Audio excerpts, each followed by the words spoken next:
کہ یہ ساری چیزیں آپ کو اپنی ہستی سے بے نیاز کرتی ہیں، اور آپ کی ہستی سے پیاری کوئی چیز نہیں ہے۔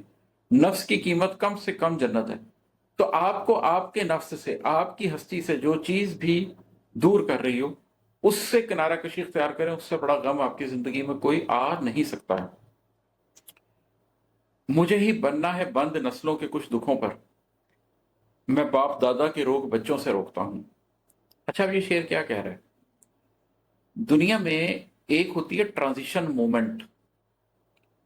ٹرانزیشن مومنٹ کیا ہوتی ہے؟ جیسے حضرت عمر رضی اللہ تعالیٰ عنہ اسلام کے مخالف تھے، نبی کریم صلی اللہ علیہ وسلم کو نعوذ باللہ قتل تک کر دینے کا انہوں نے سوچا، لیکن اس کے بعد جب انہوں نے سورہ طٰہٰ کی وہ آیات پڑھی اور ان کے قلب پر اثر ہوا، تو اسی لمحے ان کے اندر ایک تبدیلی آئی اور وہ بدل گئے۔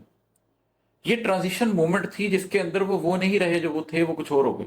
انسان کی پوری ذات بدل جاتی ہے، اس کا پورا ماضی ختم ہو جاتا ہے۔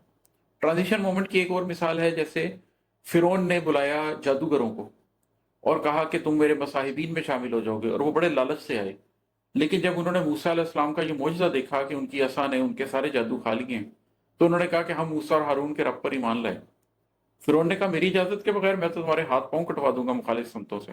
انہوں نے کہا کوئی حرج نہیں، ہم اپنے رب کی طرف لوٹنے والے ہیں۔ وہ ایک لمحہ جو آپ کی زندگی بدل دے۔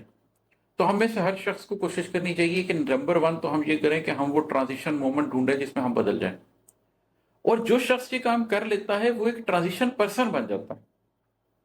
مثال کے طور پر حضرت ابراہیم علیہ السلام، جد ابراہیم، جد انبیاء ہیں، لیکن ابراہیم علیہ السلام کا اپنا باپ آزر جو جد انبیاء کا بھی باپ ہے، اس کی کیا حیثیت ہے؟ اس کی کوئی حیثیت نہیں ہے۔ وجہ کیا ہے کہ جب ابراہیم علیہ السلام نے وہ ٹرانزیشن مومنٹ پایا، جب انہوں نے سورج کی طرف دیکھا، چاند کی طرف دیکھا، پھر کہا کہ میں ان ڈوب جانے والوں کو پسند نہیں کرتا، اور اپنا رخ اللہ کی طرف موڑ لیا، اس ٹرانزیشن مومنٹ میں وہ خلیل اللہ بن گئے۔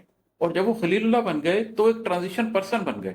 انہوں نے اپنی پیچھے سے پوری لیگیسی، پیچھے سے پوری ان کی نسلوں کی کہانی، ان کی نسلوں کا کردار، ان کی نسلوں کا عمل، اس کے اوپر ایک بند باندھ دیا، اور آگے سے ایک نیا بندہ بن گئے، آگے سے ایک نیا انسان بن گئے، جن کی ذریت سے پھر انبیاء پیدا ہوئے۔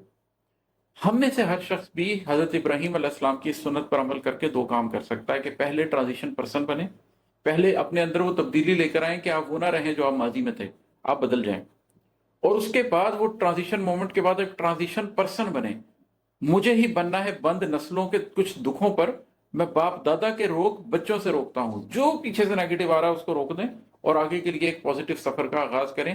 اپنی نسلوں کو بدلنے کے لیے آپ یہ کام کر سکتے ہیں، اور آپ ہی کو یہ کام کرنا ہے۔